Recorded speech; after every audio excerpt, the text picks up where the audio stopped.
My fiancé told me he was going on a solo camping trip to clear his head 1 week before our wedding. I knew something was off when his sister texted me. Did you two work things out? I tracked his location. He was at a resort with my maid of honor. Instead of confronting him, I went through with the wedding plans, then used the reception to announce the affair with a slideshow of screenshots and pictures. His mom fainted. His best man walked out. I handed him the ring box and said, "Return this to the liar you brought with you." I'm not even sure where to begin. Maybe the first real sign something was wrong was about 2 months before the wedding. Jason started acting differently. It was small at first. He wasn't texting me as much during the day. He stopped being excited about picking out stuff for the wedding. The man who used to argue with me over what color napkins to get was suddenly shrugging and saying, "Whatever you want is fine." At first, I thought it was just cold feet. Everyone says grooms get weird before the wedding. But then he started spending nights at work late. Too late for what he did. He was a project manager for a home builder, not a surgeon. There was no reason for him to be working until midnight. Still, I made excuses. He's tired. He's stressed. I'm stressing him out with all the wedding stuff. I thought love was supposed to be patient and understanding. I thought giving him space was the right thing to do. I was wrong. We had dinner at home, grilled chicken and some salad I threw together. I remember it because I worked really hard on it. I even opened a nice bottle of wine. He barely touched his food, kept looking at his phone. Finally, after what felt like the longest silence of my life, he said, "I think I need to go clear my head for a few days." I put my fork down. "What do you mean?" "Just take some solo time. Maybe camp a little. Think." I stared at him. This was not Jason. Jason hated camping. Jason thought holiday and was roughing it. But he said it like he really believed it, like it was the most normal thing in the world. "Where are you going?" I asked, trying to keep my voice calm. "Just up to Travis Lake. Maybe around there. I don't know yet. I'll figure it out." He wouldn't look at me. I told myself not to freak out, not to read into it. Maybe it really was cold feet. Maybe he just needed a breather before we both jumped into forever. So I smiled, told him to be safe, told him I loved him. He kissed my forehead and said, "Love you too, babe." The next morning he was gone. 2 days later, I was running errands for the wedding, picking up the table numbers, finalizing the florist details, when I got a text from Claire, Jason's younger sister. She was supposed to be a bridesmaid. She had been weird lately too, distant, short with me. The text said, "Hey, did you two work things out? Hope everything's okay." I stared at it for a long time. I reread it. I read it again. Work what out? What was she talking about? I texted back, "What do you mean?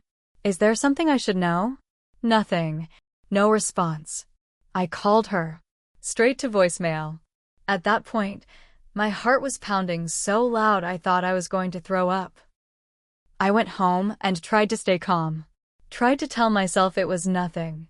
But then I thought about Megan, my maid of honor, my best friend since college, the one who had been extra clingy lately, the one who kept saying things like, "If Jason ever screwed up, you know you could do so much better, right?" The way she said it, too casual, too often, made my skin crawl thinking back. And now she hadn't posted on Instagram in 2 whole days. That was like Megan falling off the face of the earth. My gut was screaming at me now. I pulled up Jason's location on my phone, something he had set up months ago after getting lost on a road trip and me freaking out. I doubted he even remembered it was still on. It loaded slowly. I watched the little spinning circle on the map, barely breathing. Finally, it dropped a pin. Infinity Springs Resort and Spa. Not a campground. Not a tent in the woods. A luxury resort. I Googled it immediately. Huge pools, private villas, room service, spa treatments. It cost almost $500 a night. And there he was. Checked in for 3 nights, according to the booking site. Not only was he lying about where he was spending our wedding savings to do it, I didn't think. I just grabbed my keys, got in my car, and drove. 2 hours. White-knuckling the steering wheel the whole way. I kept thinking, maybe I'm wrong. Maybe there's some explanation. When I pulled up to the resort, I parked far from the front entrance. My heart was beating so fast I thought I might pass out. I sat there for a while, hands shaking, staring at the beautiful entrance. All stone and fountains and palm trees. Then I saw them. Jason, Megan, coming out of the lobby, laughing. She was wearing one of those long, flowy cover-ups over a bikini. He was in shorts and flip-flops. They were holding hands. I froze. Then I took out my phone. I snapped a dozen pictures. Close up. Clear enough to recognize their stupid smiling faces. Then, just to be sure, I followed them from a distance. They went to the pool. Ordered drinks. Kissed.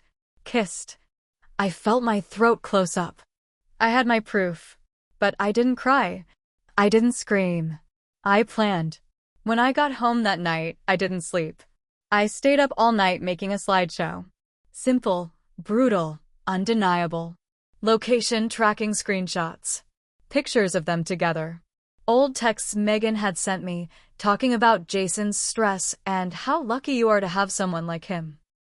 I pieced it all together into a cold, hard timeline. Then I called the DJ. I told him I had a special slideshow I wanted to play at the reception, right after the first dance. I acted excited. Said it was a little surprise for everyone. He said, of course. No one suspected anything. Not Jason. Not Megan. Not my family. Not even Claire, who had clearly known something and didn't warn me. Jason showed up looking like $1,000,000. New haircut. Fresh shave. Grinning at me like the proudest man alive. I smiled back. I wore the dress. I said the vows.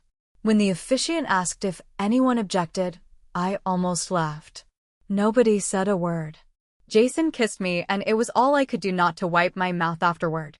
The reception was beautiful. Everyone eating, drinking, dancing.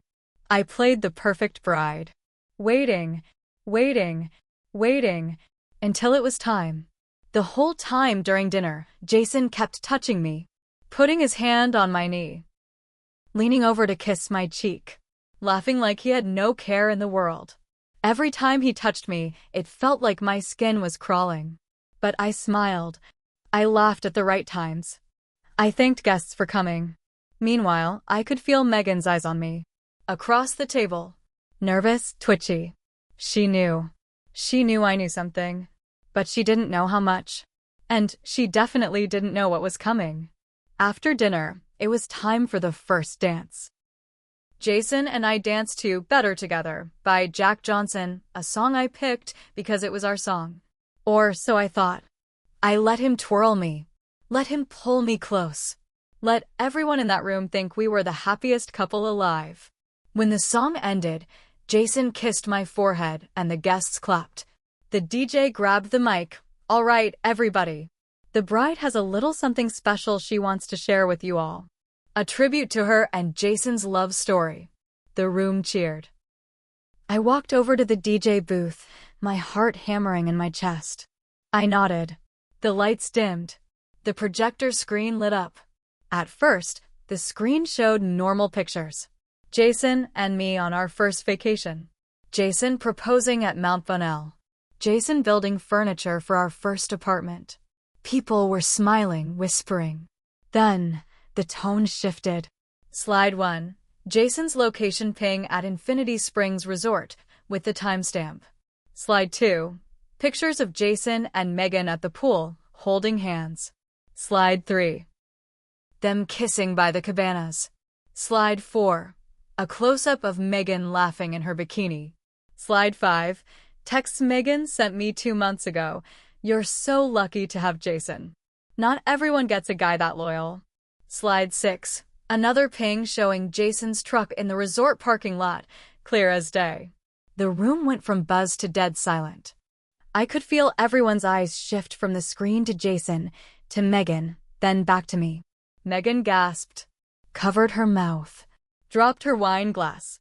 It shattered on the floor. Jason turned bright red. He opened his mouth like he was going to say something, but nothing came out. Jason's mother clutched her chest. "Oh my God," she cried out and fainted right into her husband's arms. Jason's father started shouting, "What the hell is this, Jason?" The best man, his childhood friend Luke, stood up, threw his napkin down, and said, "You're AF *king scumbag," loud enough for the entire room to hear. Then he walked out. I stood there at the front of the room, calm, steady. I walked over to Jason. He looked like he was about to cry. Or puke. Maybe both. I pulled the ring off my finger, the same ring he had slipped onto my hand just a couple hours before. I opened the little velvet box, held it out to him. "Return this," I said, my voice shaking just a little, "to the liar you brought with you." I didn't wait for a reaction. I didn't need to. I dropped the box into his shaking hands, turned around, and walked out, my dress dragging behind me like a cape. As soon as the doors shut behind me, I took a deep breath. The cool air hit my face like a slap. Inside, I could hear shouting, Jason's mom screaming at Megan, Jason's dad yelling at Jason. Guests murmuring, plates clattering. It was chaos. Good. Let them drown in it. I didn't even wait for my family. They would understand. They had been suspicious of Jason for months. I climbed into my maid of honor's rental car, my real maid of honor, my cousin Annie, not the backstabbing snake Megan. And we drove off into the night. The next morning, my phone blew up. Messages from family, friends, people I hadn't talked to since college. Most were supportive. Some said they had suspicions but didn't want to say anything before the wedding. Claire texted me a long apology, saying she found out about Jason and Megan but didn't know how to tell me without ruining everything. Jason called. 20 missed calls in 2 days. I blocked him after the first voicemail. Please, just talk to me. It wasn't what you think. Yeah, it was exactly what I thought. Megan posted some pathetic Instagram story with a black screen and white text. People love to judge when they don't know the whole story. Nobody bought it. Her follower count dropped by half in a week. It's been 4 months since the wedding. I'm living with my cousin Annie while I find a new apartment. I'm back at work. I'm seeing someone new, slowly, carefully. Jason, last I heard, is living alone in a crappy apartment on the far side of town. Nobody from his family talks to him. Most of his friends dropped him too. Megan moved to Dallas. Last I checked, she's working at some dead-end retail job. Every once in a while, I think about what happened. I wonder if I should have confronted them earlier. Saved myself the trouble. But then I remember the look on Jason's face, the look when everyone he loved saw exactly who he really was. And I don't regret a thing.